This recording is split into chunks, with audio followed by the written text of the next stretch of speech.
Hello everybody, hope you all are fine. Open your English translation book at page number 36. আমরা শিখছিলাম B ভার্বের ব্যবহার। আমরা দেখেছি বাংলা বাক্যগুলো লেখার সময় কিছু কিছু বাক্যে আমরা হই বা হয় এই কথাগুলো ব্যবহার করি না, কিন্তু সেগুলো আমরা যখন ইংলিশে ট্রান্সলেট করি, অর্থাৎ সেই বাক্যগুলোর ইংরাজি যখন আমরা লিখি, তখন কিন্তু আমাদের হই, হয় ইত্যাদি আছে ধরে নিয়ে করতে হয়। সেই কারণে আমাদের এম, ইজ, আর বা বি ভার্ব ব্যবহার করতে হয়। কোথায় এম হয়, কোথায় ইজ হয়, কোথায় আর হয় তোমরা শিখেছো। ব্যবহার করতে করতে তোমরা আরো ভালোভাবে শিখে যাচ্ছ। তো চলো আমরা আরো কিছু বাক্য আজকে অনুবাদ করি। দেখো, নাম্বার 11 কি আছে? তারা গরিব।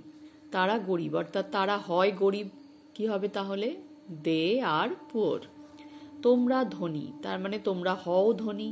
ইউ আর রিচ, রিচ মানে ধনী। আমরা মধ্যবিত্ত, মধ্যবিত্ত কারা? যারা ধনীও নয় গরিবও নয়। তাহলে কি হবে? উই আর মিডল ক্লাস, মধ্যবিত্তদের বলা হয় মিডল ক্লাস। আমরা হই মধ্যবিত্ত, we are middle class. Netaji মহান, তার মানে নেতাজি হন মহান। Netaji is great. বালিশটি নরম, বালিশটি দ্য পিলো, হয় নরম ভাবতে হবে আমাদের, তাহলে ইজ সফট, সফট মানে নরম। মন্দিরটি পুরনো, মন্দির ইংরাজি টেম্পল, পুরনো ইংরাজি ওল্ড। মন্দিরটি পুরনো, তার মানে মন্দিরটি হয় পুরনো ভাবতে হবে। কি হবে? The temple is old. আমরা পরিশ্রমী, মানে আমরা হই পরিশ্রমী। পরিশ্রমী ইংরাজি হচ্ছে ইন্ডাস্ট্রিয়াস, তাহলে উই আর ইন্ডাস্ট্রিয়াস।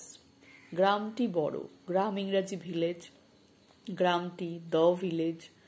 আর গ্রামটি বড়কে আমরা কি বলবো? গ্রামটি হয় বড় বলতে হবে, তাহলে কি হবে? The village is big.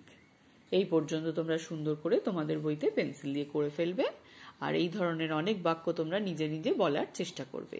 সবাই ভালো থাকবে, বাই।